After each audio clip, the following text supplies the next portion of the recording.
Kalau kita bicara konspirasi COVID, ini efek domino ya. Kalau lu baca berita mengasalah Amerika dan China, ya, lu lihat sendiri, ini banyak desas-desus akan terjadi perang.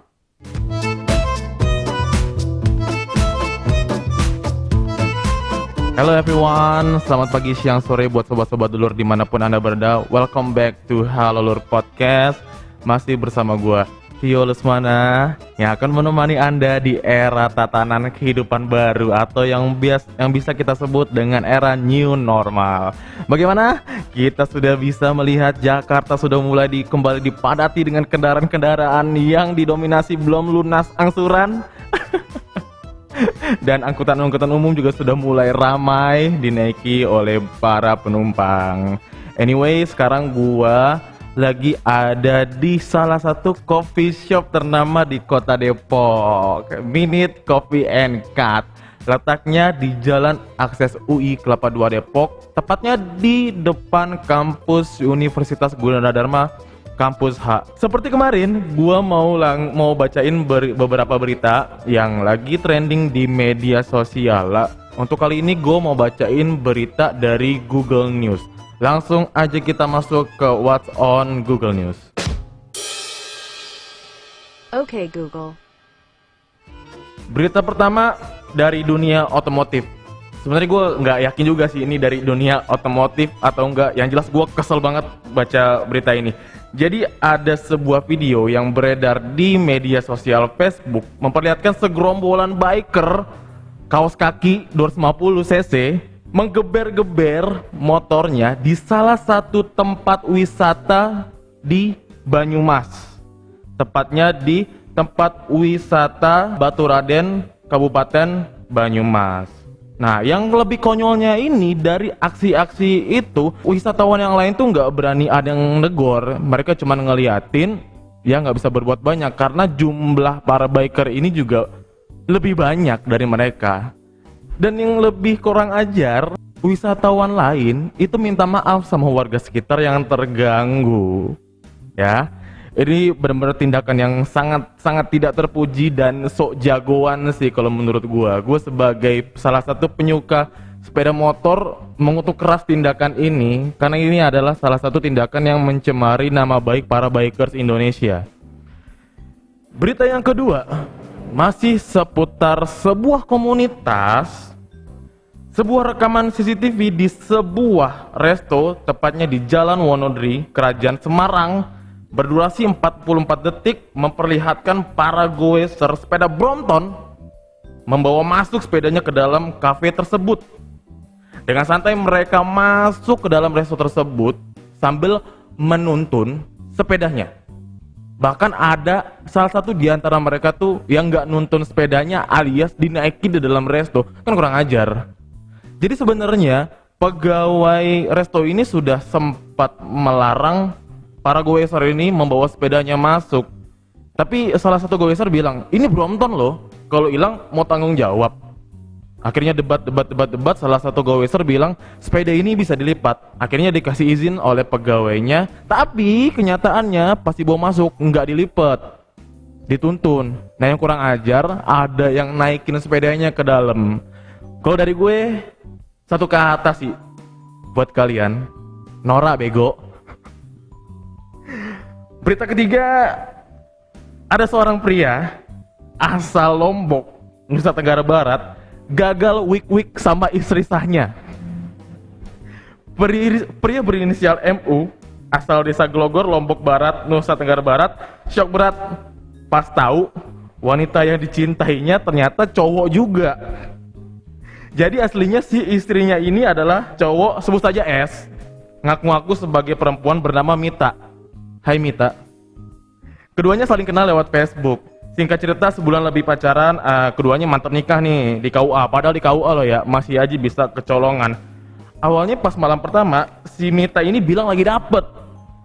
Habis itu, si Mita juga sempat kabur dari rumah. Nah dari situ tuh si MU ini curiga. Barulah dia tahu dari RT setempat kalau si Mita ini ternyata cowok. Nah saat ini si Mita udah dibekuk polisi dan dijadikan tersangka atas kasus penipuan.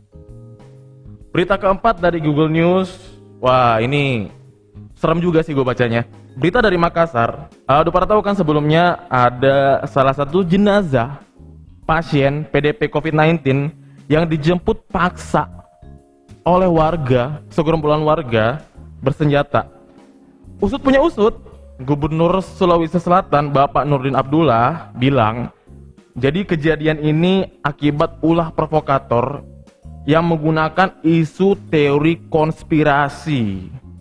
Jadi para provokator ini bilang rumah sakit itu cuma mau ngeraup keuntungan dari pasien-pasien COVID-19 ini. Secara jelas Pak Gubernur Nurdin Abdullah membantah isu-isu tersebut. Itulah berita yang bisa gue sampaikan dari Google News kali ini.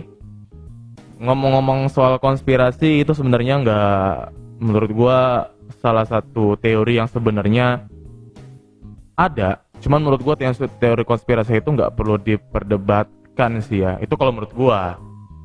Nah, sudah hadir bersama kita salah satu teman gue, sahabat gue, yang sudah bertahun-tahun berteman sama gue.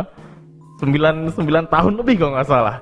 Dia sebenarnya bidangnya bukan bidang konspirasi, tapi beliau ini salah satu orang yang cukup kritis terhadap adanya teori konspirasi yang beredar dimanapun. So, please welcome Julius Jonathan. Halo Bro Tio. Bagaimana, sehat ya? Sehat. Gimana, sehat ya? Alhamdulillah sehat. Bini diajak bini. Ada tuh. Oke, Bang, lu akhir-akhir ini lu sering banget ya update di beberapa gue denger lu tuh aktif banget sih menyatakan bahwa ada konspirasi sebenarnya di dunia ini tuh, salah satunya di COVID ini. Oh, kita nggak usah ngomongin COVID lah ya, daripada nanti video ini di take down sama YouTube kan berat juga. Justru bagus ya. Lu nggak dukung gua dong. Oke, kalau menurut lu pribadi, lu kan salah satu orang yang sebenarnya kritis nih terhadap teori konspirasi. Menurut lu konspirasi itu sendiri itu apa sih? Oke, kalau dari sisi sudut pandang gua, konspirasi itu mungkin sebatas satu wawasan tambahan buat kita. Ya, kita menilai suatu masalah atau sebuah kasus, kita jangan lihat dari kacamata kita. Ya, kita harus lihat dari berbagai kacamata. Ya, konspirasi itu merupakan, kalau menurut saya, ya, sebuah santai aja, apa sih, nggak usah saya gua aja. Santai aja, santai. Belum panas. Ya, kalau menurut gue sih konspirasi itu lebih ke suatu teori dengan sudut pandang atau teori dengan pandang tertinggi, ya. Nah, di mana ini ada orang yang mengendalikan. Ya, mungkin kalau misalnya lu tahu kayak kaum globalis, kapitalis, ya. Mungkin kalau bagi masyarakat awam, kalau kita bicara orang terkaya, ya, orang terkaya orang tahu Bill Gates. Bill Gates orang terkaya pertama di dunia. Walaupun sekarang sudah Jeff Bezos sebenarnya ya, okay, tapi dia masih dikategorikan orang kaya di dunia ini ya. Karena masuk 5 besar ya. 5 besar, nomor 2 dia. Jadi orang awam itu biasanya tahu orang terkaya pertama itu Bill Gates atau yang punya Amazon. Iya. Sedangkan kalau kita lihat dari sudut pandang lain, banyak sekali orang di belakang mereka yang mengendalikan. Really? Serius? Yes. Ya. Kalau misalnya lu tahu sendiri seperti keluarga Rothschild. Wow, Rothschild yang mempelopori bank ya. Yes. Nah, kalau lu melihat dari sejarahnya Rothschild sendiri, memang mereka adalah banker. Ya, mereka banker dan mereka punya tujuan adalah menguasai bank sentral yang ada di seluruh dunia. Nah, di mana itu membuat negara-negara minjam uang. Ya, itulah awalnya konspirasi. Nah, sorry gue potong sebelumnya. Sampai sekarang ini, saat ini sebenarnya generasi keluarga Rothschild itu masih ada nggak sih? Yes, masih ada. Masih ada. Rothschild itu masih ada. Mungkin kalau kita bicara untuk organisasinya nggak semua orang tahu dengan ini. Underground lah ya? Yes, underground ya. Jadi mereka memang mengontrol dunia. Kalau kita bicara dunia ini ada yang ngontrol, ya tentunya pasti ada yang ngontrol. Ya, semakin banyak orang itu punya uang, pasti akan mengincar namanya kekuasaan. Betul ya? Nah, jadi kalau menurut saya konspirasi bisa menjadi bahan pertimbangan kita untuk menambah wawasan kita. Gitu loh. Jadi konspirasi itu melingkupi sebuah tatanan. Ya, merubah sebuah tatanan kehidupan, tatanan ekonomi, tatanan dari politik dan sejarah. Ya. Berarti semua unsur pengetahuan itu bisa saja diselipkan teori konspirasi menurut lu? Bisa jadi. Kalau dari sudut pandang gue bisa jadi. Ya. Konspirasi menurut gue oke lah, bukannya kita mendengar suatu teori konspirasi kita bantah. Ya, kita serap aja sebagai wawasan kita. Ya, jadi kita bisa menilai sebuah kasus, sebuah masalah itu dari sudut pandang yang berbeda. Sudut pandang yang berbeda. Betul. Berarti kalau lu sendiri, lu termasuk orang yang percaya banget teori konspirasi? Apa gimana? Maksudnya ngambang aja gitu? Kalau gue untuk teori konspirasi sendiri, gue percaya. Ya, karena kalau kita berpikir secara logika, apalagi kalau gue berpikir secara logika, konspirasi itu masuk akal kok. Sangat-sangat masuk akal. Sangat-sangat masuk akal konspirasi. Kalau bicara konspirasi ini masuk akal, sudahkah lu menemukan beberapa teori konspirasi yang dibuktikan dengan data yang valid? Oke, kalau dari segi bukti, gue nggak mau sebut sebenarnya, cuma gak enak ya. Kalau lu pernah lihat video YouTube dari salah satu YouTubers Flat Earth, ya di situ kan mereka kasih lihat buktinya. Memang gue belum mencari bukti, tapi dari data yang mereka dapat, ya, dan gue saring dan gue terima, itu masuk akal kok. Konspirasi bumi datar. Flat Ya, Earth. flat Earth ya. Kita diajarkan di sekolah kan bumi itu bulat. Bumi itu bulat. Bumi bulat, ya. Dimana konspirasinya itu kan artinya ada satu oknum atau enggak satu penguasa yang ingin mengendalikan semuanya. Ya, kalau bumi itu datar, ya mungkin nggak ada lah namanya NASA, ya pergi ke bulan atau kemana, gitu loh. Nah itu mungkin lu bisa nonton lah, ya kan. Sekarang kan lu informasi bisa lihat dari YouTube, lu bisa nonton lah untuk. Oke, kalau tapi gue nggak mensarankan lu percaya, gitu loh. Boleh percaya, boleh enggak. Itu semua tergantung dari lu, gitu loh. Kalau gua percaya bahwa konspirasi itu ada. Lu percaya bahwa ya, karena ada satu kepentingan. Ada satu kepentingan di mana kaum globalis atau penguasa pemegang kendali dunia akan mengontrol seluruh dunia ini. Oke, berarti lu bilang ada kaum global yang ingin berkuasa di atas Berkepentingan ya? berkepentingan di atas teori konspirasi ini. Iya. Berarti pada dasarnya lu berkata bahwa di teori konspirasi ini selalu ada orang yang diuntungkan. Yes, pastilah. Kalau nggak diuntungin nggak mungkin lah. Oke, kalau misalkan lu bilang ada orang yang diuntungkan di teori konspirasi, bagaimana dengan Flat Earth? Siapa yang diuntungkan?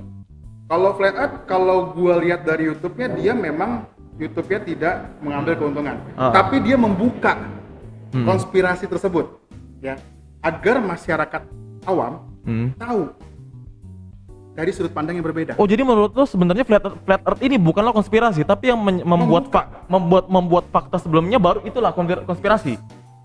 Jadi Flat itu menguak sebuah konspirasi. Oh, Sebuah konspirasi. Jadi kalau menurut sudut pandang lo, perkataan NASA selama ini mungkin adalah sebuah konspirasi. Bullshit. Dan dibuktikan Lu tahu dan dibantah oleh Flat Earth. Project NASA itu berapa anggarannya? Triliunan US dollar loh. Iya. Itu anggaran cukup besar loh. Ya, yang membuat kita tuh secara dibodohin lah kasarnya ya. Iya. Kita dibodohin loh. Ya, astronot pergi ke bulan. Tapi lu percaya belajar geografi? Neil Armstrong percaya nginjek bulan? Ya kalau ngelihat dari segi konspirasi gua nggak percaya. Kenapa? Lu pernah belajar geografi? Ada lapisan atmosfer paling panas, atmosfer. Apakah dengan pesawat ulang-aliknya dia bisa tembus dengan suhu yang tertinggi? Logika saja. Tapi kalau misalkan lo bilang pesawat itu nggak bisa tembus, kenapa bisa satelit bisa tembus? Nah, bicara satelit, kalau kita melihat dari penguakan konspirasi masalah bumi itu bulat, ya satelit itu nggak ada, bro. Satelit itu nggak ada. Jadi selama ini mereka memancarkan sinyal kemana?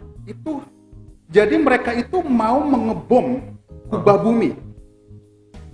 Dia mau ngebom kubah bumi agar dia bisa menuju luar angkasa. Ngerti? Jadi lapisan atmosfer bumi paling luar ini itu kubah. Mau dibom. Yes. Dia mau coba untuk ke sana, tapi nggak bisa. Jadi menurut lo selama ini NASA ngirim orang ke bulan, itu NASA triliunan US dollar, bro. NASA ngirim robot ke Mars, itu juga bohong. Ya kalau menurut gua mungkin bisa dibilang seperti seperti itu ya. Ya kita selama dijajah di era penjajahan Belanda, kita kan dibodohkan. Benar kan? Kalau Indonesia dijajah sama Inggris, mungkin kita jadi negara maju. Benar ya? Jadi pembodohan. Jadi kaum elit itu pengen kita bodoh intinya. Nggak pengen kita pintar seperti mereka. Kalau kita pintar, mereka akan kesaingin. Jadi mereka buatlah grand design di mana untuk memanipulasi semuanya dari politik, ekonomi. Nah, akhir-akhir ini COVID itu bisa dibilang efek domino, bro. Domino effect. Yes, efek domino itu. Nggak hanya Indonesia yang kena, seluruh dunia kena COVID. Ya, dan dia keluarkan protokol kesehatan. Bikin kita khawatir, bikin kita was-was. Bikin kita diam di rumah terus. Yes. Nah, ketika ekonomi lumpuh, ya mau nggak mau negara pinjam uang. Pinjam sama siapa? IMF, Bank Sentral Amerika. Di mana mereka akan kasih bunga ke kita. Bener kan? Ya, berkesinambung domino efek ini jadi saling menguntungkan organisasi-organisasi di United Nation ini. Yes. Jadi kalau menurut gua sih kalau mau percaya sama konspirasi boleh, mau enggak juga nggak masalah. Cuman bisa menjadi bahan pertimbangan kita, ya kan? Kita mendapat informasi dari manapun kan nggak masalah. Ya kita nilai sendiri, ya berita itu benar atau tidak. Ya kita kalau bisa jadi warga yang bisa dibilang kalau dari Flat Earth smart people lah. Ya. Jadi lo menyebut orang-orang yang ada di Flat Earth itu smart people. Smart people. Karena mereka mencari data. Mereka ngomong nggak hanya bullshit. Mereka mencari data. Tapi sudahkah mereka membuktikan dengan valid? Ya, lu silakan nonton aja videonya. Harus ditonton dari video awal. Kok kita jadi bahas Flat Earth ya? Karena Flat Earth itu konspirasi. Iya, konspirasi yang paling besar saat ini. Itu udah. Tapi kalau menurut gua ya, Bang, gua sih tidak bisa membuktikan bahwasanya selama kita masih hidup di dunia ini kita nggak bisa buktikan, bro, bahwasannya bumi itu datar atau bulat. Nah ini loh, yang mau gua bilang, gua tidak bisa membuktikan bahwa bumi ini datar atau bulat. Ini kita bicara teori konspirasi yang pada dasarnya dekat dengan teori ilmiah. Sains ya, lebih ke sains. Ya kan? Tapi kalau misalkan maaf dalam Muslim sudah disebutkan bahwa dasarnya bentuk bumi ini bulat. Ya itu memang sudah beda sisi. Ya itu kan dilihat dari segi agama ya. Segi agama. Betul. Karena kan balik kita jangan ngomongin agama ya. Ya kalau gua kan sensitif banget. Kalau gua kan prinsip gua ya gua mempercayai sesuatu apabila itu dibuktikan oleh yang pertama oleh agama, yang kedua oleh iptek. Nah, makanya tadi gue bilang masalah konspirasi kita nggak usah percaya, boleh ya kan, tapi sebagai satu ilmu tambahan buat kita ya kan. Jadi kita bisa melihat atau menilai sebuah kasus itu dari sudut pandang yang lain, sudut pandang lain, kacamata yang berbeda. Kita jangan pakai kacamata kuda yang kita melihat lurus saja, sedangkan kita bisa melihat dari sisi kiri dan sisi kanan. Oke, sekarang gue mau tanya sama lo, banyak sekali konspirasi yang sebenarnya tuh pembuktiannya bisa dikatakan sorry ya kalau menurut gua ada yang valid, ada yang nggak valid, dan ada yang belum tentu valid. Gua nggak bilang nggak valid ya. Oke. Ya belum tentu valid. Hal-hal gaib dan mitos-mitos yang selama ini beredar di masyarakat, apakah itu bisa dibilang sebagai konspirasi? Kalau menurut gua, kalau kita bicara gaib itu nggak bisa dibilang konspirasi ya, karena konspirasi bicara masalah desain. Lu mau ngatur semuanya. Oke lah, kalau gaib itu memang sudah dijelaskan. Kan kita nggak bisa desain tuh makhluk kan, bentuknya bentuk seperti apa. Sorry, gua ralat. Oke lah, kalau gaib itu memang sudah dijelaskan di agama bahwa makhluk gaib itu ada. Betul. Oke, sorry gua ralat. Mitos. Bisakah lu bilang mitos itu adalah sebuah konspirasi? Sorry, dulu waktu kecil kita bisa sering dibilang jangan keluar maghrib nanti diculik kolong wewe. Ini kan cerita, kalau menurut pandangan gua, cerita ini didesain agar anaknya tuh nurut. Tapi ada kepentingan bagi dunia. Konspirasi bicara keuntungan dan bicara masalah kekuasaan, bukan bicara masalah mitos, bro. Jadi konspirasi ini selalu berkaitan dengan pihak-pihak yang besar. Betul. Jadi pihak yang besar. kasarnya orang-orang seperti kita pun tidak bisa melakukan teori konspirasi terhadap sesama kita. Kalau kita bisa desainnya bisa, tapi kita nggak punya power. Kasarkan Kita nggak punya power. Kita nggak punya power. Jadi kalau konspirasi itu memang mereka yang punya power, baik dana atau kekuasaan. Kalau kita bicara konspirasi, karena mereka men-set semuanya jauh-jauh hari, bukan dalam waktu dekat. Jadi kasarnya konspirasi ini benar-benar nggak bisa dilakukan oleh orang-orang kita. Maybe. Kalau bisa pun kita harus punya power, bro. Kalau kayak orang awam seperti kita, gua rasa sih kecil, bro. Nah, balik lagi yang ini masalah mitos dan konspirasi. Yang tadi bilang kan mitos konspirasi itu didesain untuk demi mendatangkan kepentingan bagi satu pihak. Betul. Gini, kalau kita bicara konspirasi COVID, ini efek domino, ya. Kalau lu baca berita masalah Amerika dan China, ya, lu lihat sendiri, ini banyak desas-desus akan terjadi perang, bukan perang dagang. Akan terjadi perang secara fisik. Efek domino ke sana. Artinya didesain agar nanti pendapatan mereka itu dihimpun dari jual senjata. Nah, itu ngeri. Itu ngeri.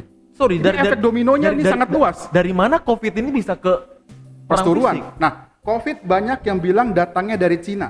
Betul? Betul ya. Ada juga tapi bilang. Gue salah satu pihak yang kurang setuju sih kalau dibilang COVID ini datangnya dari Cina. Oke. Karena belum dibuktikan secara valid COVID ini asalnya dari mana. Betul. Nah, ada juga yang bilang dari Amerika bawa ke Cina. Ya. Nah, ini bisa dibilang dua alasan. Ya, di mana dua negara ini tidak saling terima. Ya kan? Nah, kalau lu denger satu video mungkin udah di take down sama YouTube ya, dari Dr. Kaufman. Ya. Oh, Dr. Kaufman. Iya. Di situ dia menjelaskan virus itu tidak bisa didetek secara cepat. Iya. Dan dia harus disaring. Kalau kita bicara saring, kayak kita punya kilang minyak. Ya, kita dapetin minyak, kita saring agar kita dapat kualitas minyak yang paling tinggi. Betul. Paling tinggi apa? Pertamax. Ya. Nah, untuk menuju ke Pertamax itu ada penyulingan, bro. Oke? Ada penyulingan. Nah, harusnya kita atau enggak negara meriset itu sampai dalam. Enggak hanya dari rapid test, oh ini COVID. Nggak bisa kayak gitu, bro. Jadi menurut gue itu kurang valid. Karena memang COVID itu juga dan ini blow up, bro. Jadi segala sesuatu dari yang namanya konspirasi ada namanya propaganda. Ya kan? Nah, media sekarang sangat luas. Kalau kita bicara media, ini sarana media ini bisa mempengaruhi semua orang, bro. Ya, betul. Ya, mau berita hoax bisa masuk, berita yang benar bisa masuk. Ya, karena kita ya mau nggak mau kita harus lihat, betul kan? Nah, jadi efek domino. Sorry, kalau misalkan lu bilang hoax, kalau misalkan lu bicara masalah hoax, banyak orang yang berkata teori konspirasi itu sangat dekat dengan hoax. Kalau dia nggak punya data, bro. Kalau dia nggak punya data. Kalau menurut gua udah lihat dari YouTube-nya Dr. Kaufman. Menurut gua itu salah satu yang masuk akal. Kita menganalisa sebuah penyakit tidak bisa dari tes awal. Mungkin ada beberapa step yang harus dilewatin, ya. Sedangkan pemerintah kita aja sendiri, ya, ketahuan COVID aja meninggal, nggak boleh keluarga datang penguburan, bro. Gue pernah dengar satu berita dari Italia. Negara Italia itu ada satu orang yang diotopsi. Yes, itu yang bener, bro. Dia harus tes. Dia bener nggak karena COVID. Kalau kita bicara COVID, bicara virus, bro. Dari zaman purbakala virus sudah ada, bro. Ya, bakteri betul. sudah ada. Ya. Artinya COVID ini nggak mungkin bisa hilang. Benar nggak? Tapi di sini ada satu maksud dari penguasa dunia. Ini sebagai pengalih isu. Mungkin ada mungkin virus ini ada, tapi betul. Mungkin bahayanya tidak seperti yang sedang digempor-gemporkan. Iya. Maksudnya gitu. Ya, dari sarana media itu di blow up. Ya, Indonesia, Jakarta, kalau nggak new normal, bro, wah kacau, bro. Orang nggak takut sama COVID lagi sekarang. Orang takut nggak bisa makan, bro. Jadi menurut lo new normal ini langkah tepat dari pemerintah? Yes. Betul, new normal adalah langkah tepat agar bisa mendongkrak kita punya ekonomi lagi. Kalau kita perpanjang lagi PSBB-nya, bro, waduh, hancur lah ya. Kaum bawah tuh kasihan, bro. Yang PHK-nya lu tahu sendiri ya, udah berapa juta PHK lo. Iya. Kasihan. Jadi langkah new normal ini bagus. Dan ada syarat protokol kesehatan ya kita jalin aja ya selama kita bisa ngikutin. Jadi menurut lo virus COVID ini nggak akan hilang sebenarnya? Nggak akan hilang. Kalau kita bicara virus, dia dulu ada virus bro. Ya kan, mungkin kalau kita bicara COVID-nya mungkin diregenerasi oke, atau enggak ditambah. Padahal COVID itu adalah satu virus yang berprotein. Kalau nggak salah dia protein deh. Tapi direkayasa, ya direkayasa genetik. Direkayasa genetik. Ya. Jadi virus kambing ini hitamnya COVID dari mana? Dari kelelawar kan? Ya. Orang Manado mah kelelawar bro. Nah itu dia. Dari dulu kenapa kena COVID bro? Iya. Iya kan? Nah ini kan salah satu bisa dijadi kambing hitam kan? Bener kan? COVID dikambing hitamkan ke kelelawar. Kelelawar. Ya kan, dibawa dari mana. Jadi ada penguasa yang mendesain itu semua. Tujuannya apa? Mungkin tujuannya agar negara itu ketika lockdown, ya ekonomi itu lumpuh bro. Hancur. Nah mau nggak mau ketika negara itu nggak punya persediaan dana, ya dia harus pinjam dong. Nah kalau pinjam, utang lagi bro. Utang sebelumnya belum lunas, ditambah lagi sekarang utang lagi, gimana bro? Makanya ini jadi buah si malakama juga buat pemerintah ya. Iya. Yes. Kalau di stop ekonomi hancur, utang nambah. Mungkin Kenapa Indonesia harus pinjam? Kenapa banyak negara mesti pinjam? Karena memang sudah didesain bro. Ya, IMF sebagai lembaga pinjaman. Betul. Mereka harus pinjam ke sana. Tapi kalau kita mau berdaulat, Indonesia berdaulat, kita bisa pakai yang namanya printing money kok. Sorry, printing money itu uang. Wow. Kita bisa cetak uang. Kalau cetak uang, kenapa kita harus takut? Inflasi dong. Nah, cetak uang kita pergunakan ke project bro. Project untuk pertumbuhan ekonomi. Bukannya kita pakai ke hal-hal yang tidak berguna. Kita bisa pakai seperti Cina. Cina itu printing money.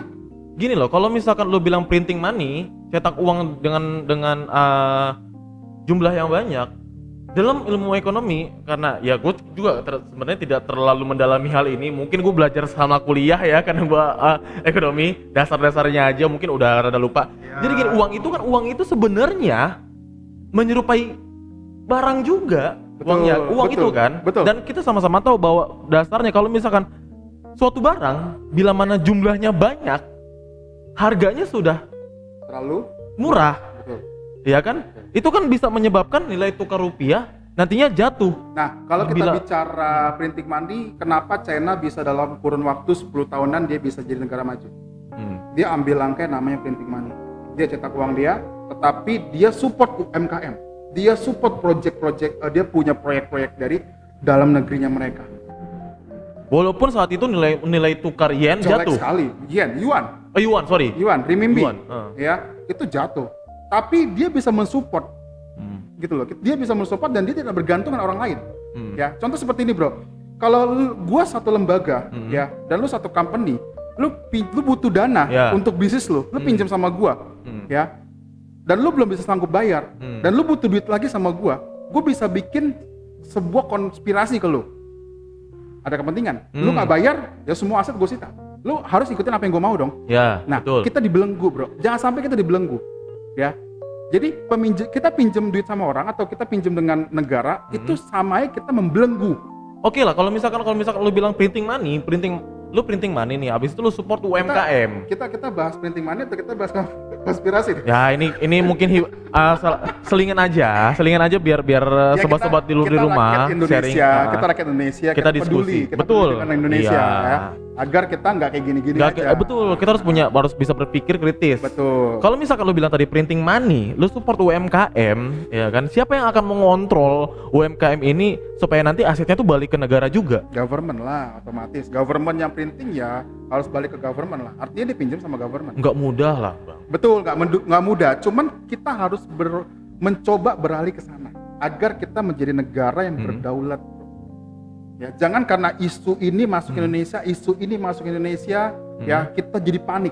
Intinya awal COVID masuk Indonesia, semua orang panik, bro. Ya. Supermarket penuh, semua Indomie apa-apa habis. Wah, panik buying. Nah, kita jangan sampai jadi sekelompok orang yang panik, bro.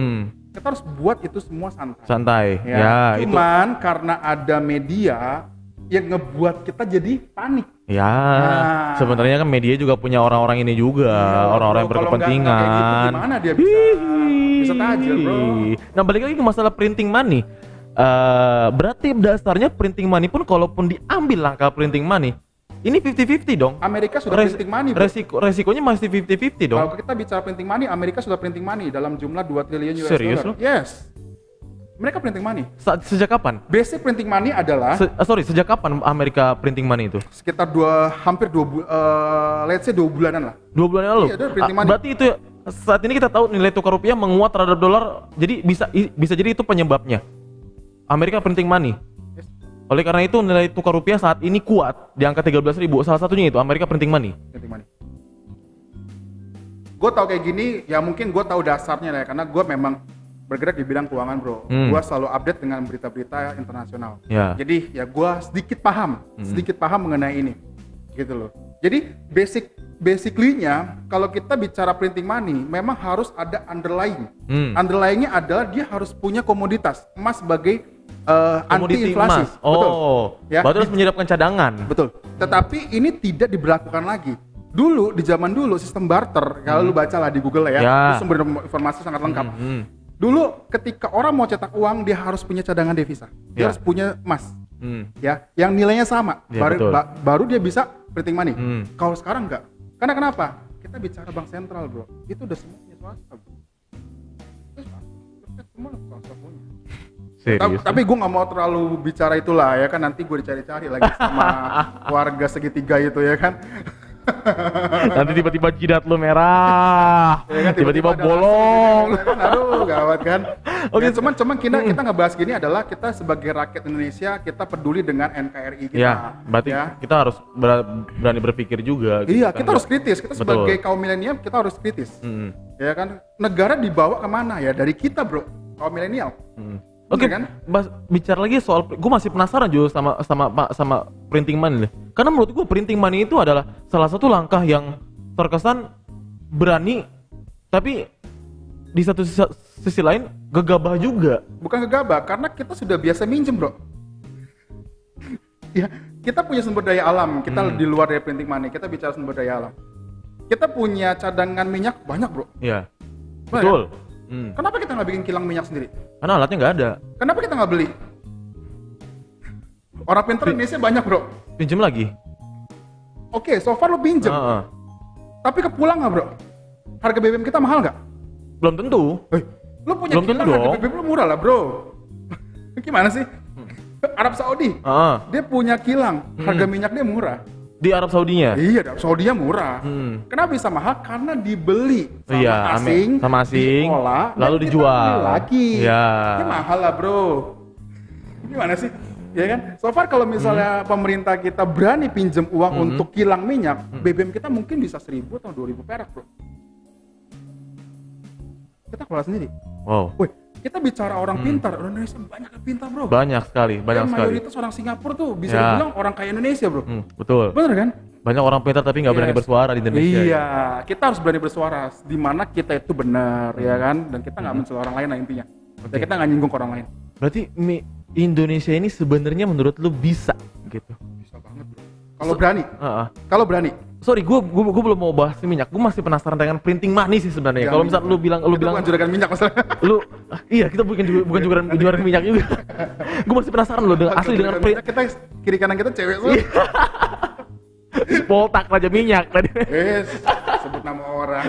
Itu kan fiksi gini, kalau misalkan gue masih penasaran sama printing money ini. Ada beberapa negara di Afrika, salah satunya Zimbabwe, dia melakukan langkah printing money. Dan lu tahu akibatnya, kita mau beli telur aja 3 biji, ya. Ini dengan uang yang bertumpuk. Mungkin di Zimbabwe lo. Kita bicara sumber daya alam ya, mungkin di sana ada sumber daya alam, bro. Indonesia kaya dengan sumber daya alam. Ya kan, kita punya sumber daya alam seperti batu bara, nikel dan lain-lain, itu kan bisa menjadi sumber proyek kita sebenarnya. Negara-negara tuh butuh loh. Batu bara, negara mana yang nggak butuh? Sebagai pembangkit tenaga listrik. Betul ya? Emas kan nggak butuh. Ya, minyak. Kita salah satu negara yang bisa dibilang penghasil minyak juga. Ya kan? Tapi kan sayang. Oke lah. Dengan baik lah intinya. Oke lah, kita. Banyak bro di oil and gas itu, bro. Oh, pasti. Nah, itu gudangnya uang di sana, bro. Jadi langkah pemerintah memilih sosok itu kayaknya Cocok. Mafianya banyak banget itu. Nah, itu dia. Nah, bicara soal masih printing money. Oke lah. printing money terus nih? Iya, gue masih penasaran jujur karena pandangan gue selama ini terhadap printing money itu sama saja lu menjatuhkan nilai rupiah menurut gua. Kalau selama ya mudah-mudahan setelah diskusi ini pandangan gue bisa berubah. Gini, selama oke lah efeknya menjatuhkan mata uang rupiah sendiri. Tetapi selama bisa membangkitkan ekonomi Indonesia, why not, bro? Benar gak? Printing money bukan digunakan untuk ke sektor-sektor yang nggak berguna loh. Kita mendongkrak, kita merangsang. Oke lah, lo kita printing money. Apakah lo yakin uang hasil printing money ini akan tersalurkan tepat sasaran yang membutuhkan? Yes, itu semua harus dilakukan dengan cermat, bro. Ya kan? Karena ya kita sama-sama tahu lah. Itu harus dilakukan dengan cermat dan harus selalu diaudit lah intinya. Semua harus dikontrol lah, nggak bisa sembarangan. Cuman printing money ini telah berhasil dipakai oleh negara China. Terbukti negara China sekarang penguasa, bro. Iya kan? Negara dia terkaya, jelas sistem pemerintahannya pun kan berbeda dengan kita. Sebenarnya bukan masalah sistem pemerintahnya, bro ya. Pemerintah itu kan harus mendesain semuanya. Benar kan? Mau dia dalam bentuk komunis kah atau dalam bentuk republik itu semua tergantung mendesainnya seperti apa. Bisikan berbahaya, bro. Kalau Cina itu kan memang satu loh, pusatnya tuh satu, bang. Paham nggak? Pemerintah bisa mendesain semuanya. Betul. Pemerintah bisa mendesain semuanya. Sedangkan seperti negara kita bentuk republik yang dimana setiap daerahnya memiliki otonomi daerah. Oke. Ya tapi kan? Semua bisa didiskusikan, bro. Sekarang kita sama-sama tahu nih, pemerintah aja dengan badan satunya aja itu kadang nggak kompak. Ada efek apa, bro, sebenarnya di pemerintahan kita? Ada politik cari duit, bro. UUD. Iya iyalah, UUD lah ujung-ujungnya lah, ya kan? Nggak ada lah ya negara kita menjabat pure untuk memperbaiki negara ini. Yes. Bener nggak? Kita lihat deh sejak. Are you sure? Yes. Ya bener kan? Kita lihat fakta aja deh. Kalau gua sih sebenarnya fakta yang selama ini gua temui pun memang seperti itu. Ya lu tau lah. Tapi ya kan? Tapi sudah beberapa kali gue bilang di podcast ini, gue meyakini, bang, bahwasanya ada kok orang di pemerintah ini sebenarnya yang mau kerja tulus tuh ada. Segelintir kecil, bro. Walaupun kecil. Iya, kecil dengan kaum yang banyak, yang mayoritas kalah minoritas, bro. Karena ada kepentingan mencari. Ya, jadi harus dirubah. Ini yang gue khawatirkan ketika nanti printing money yang seperti tadi lu bilang, bang. Oke, semua harus dikontrol. Kalau China itu terpusat. Terpusat. Komunis itu kan dia memang satu komando. Sedangkan kalau kita republik, presiden kalau mengambil keputusan harus melalui diskusi banyak pihak. Endingnya keputusan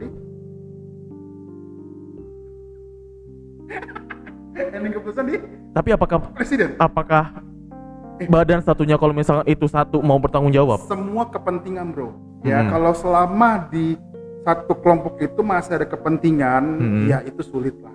Bener kan? Cuman kita harus mulai berani. Kita harus lepaskan belenggu kita. Ya, agar negara kita bisa menjadi negara maju. Ya, kalau kita lihat dari isu sekarang, ya, Indonesia ini bisa ngambil di saat tikungan. Kalau kita bicara motor, balap motor GP, banyak yang nyelip di tikungan ya. Indonesia bisa nyelip di tikungan. Contohnya di Covid ini. Bukan di Covid. Cina dan Amerika akan perang. Jalur lautnya melewati Indonesia.